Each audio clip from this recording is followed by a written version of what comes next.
All right. So no, because what I do is I do both. I do YouTube at the same time as doing this part. So say hello to YouTube, Charles. Hello to you too. Are All we right. on? We're filming now. Yeah, Oh, yeah, that okay. part. You're good on this All right. part. So check this out. When it comes to like doing this, all it is you just got to be relaxed and just let it flow. Whatever's natural We to you. chill. You chill. You got it. Chill. You on camera all the time anyway, man. I'll be looking at the muscle videos. And I notice you. You know what I'm saying. Yeah. You seem natural on it. And here's the funny thing before we get the show started. I thought you looked like Steph Curry, like a swole Steph Curry, until I saw the dude you work out with, the other light skinned dude. Which one? Oh, Oh it's yeah, only yeah. one. Katie, He smaller one. looks just like Steph Yeah. Curry. Why do all light skinned people look alike? I don't know, man. I can't be laughing. I'm trying to loosen you up a little bit. I know, like you acting different. I ain't seen this side. I have a that's the difference between like the radio personality is a different personality. Yeah, so yeah. I also wanted to do that. I like you recording right now? Yeah, I didn't want to freak you out because there is a difference between Yeah, radio I'm like, personality you sound and like personality. you are right. Okay. All right. Ready, man. So you ready? All right. And welcome into This Life Matters. Today I am rolling solo, so you're in here with Andrew. Georgine is out. Gigi is out. She's out of town. She's in New York having fun with her husband, Mike. And so God bless you, Gigi, because you left the studio to me. So I'm recording live here from TCC. And I brought in a special guest because I know you guys don't want to just hear me talk to myself, which you know I could do for 30 minutes straight, but I'm not going to do it today. I actually have a guest in studio, and today's show is all about motivation. The reason why I'm doing the show about motivation, because we've had other shows in the past that was, where we try to motivate you to go after your dreams and accomplish goals. So with me, I always had a goal to change my body or to change my life, and so that was something that wasn't a part of my life. When I was younger, I was like always husky, right? And so always being husky, I always had this vision of one day that, okay, I could actually achieve doing something different, but I was just too lazy to do it. I had joined the gym 50 different times. I had done a bunch of different things, and nothing ever panned out. And as you guys know, I am, by vocation and just by who I am a pastor. And a lot of everything that I do, I give glory to God. I promise you, I would not have been able to accomplish everything that I wanted to accomplish if it wasn't for God helping me accomplish that or doing it through me.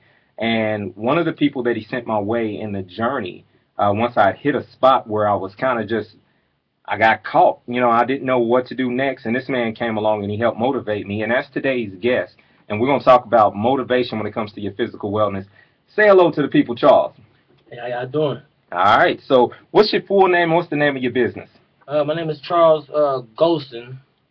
I am in business with myself at Bodied by Charles, Bodied by Charles. All right. Not bodied by, but bodied by. All right. So what motivated you to get into this whole thing, to get into the idea of being a personal trainer? I usually, it's a funny story because I went to school and played basketball in college, and I was always slim, and I didn't like going to the gym.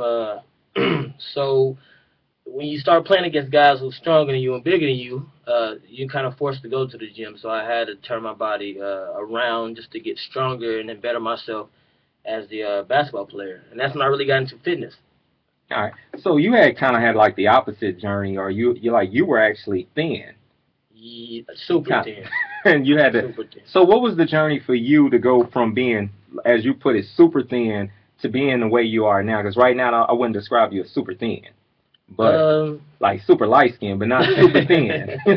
So how did you get to that point where you got to like where you are now? Just hard work and dedication, man. I mean, once you start seeing results, and you just look at yourself in the mirror every day. I didn't do that before I started working out, so now I look at myself in the mirror almost every day just to see my results and to see. I noticed you looking into the YouTube video right here, like you staring at yourself. I am. Yeah, that's. I see how. Yeah. Well, hold on real quick. Along those lines, like what goes into that? Is that a healthy thing for a person to do, to kind of look at themselves in order to monitor the results? How important is that? I think you should, weigh yourself at least once, maybe twice a week. Well, once every 2 weeks for me. Right. But this is motivation, man. The more you see yourself, progressing as the person that you're trying to become, and that's within anything. That's in fitness. That's whatever you're trying to accomplish. I think that you will get motivated off that, and it keeps you pushing. Yeah, and that's one of the things that like I'm gonna say on the show. Like I'm gonna say this on This Life Matters, and it's something that I probably would never admit in my regular, everyday thing. But that is something that actually has motivated me. Like I actually do look at the growth, because no one else really knows what I looked like before. And so like outside of my wife, maybe, you know what I'm saying? But like no one knows where I've been, and so sometimes that does motivate me from day to day. Now, when it comes to just working out in general, like how do you get a person even motivated to go? Because one of the things that I find is some people just flat out don't want to do it at all. They just, and they're honest with, in my work, a lot of guys that tell me, well, look, Mr. Andrew, I just don't want to go to the gym.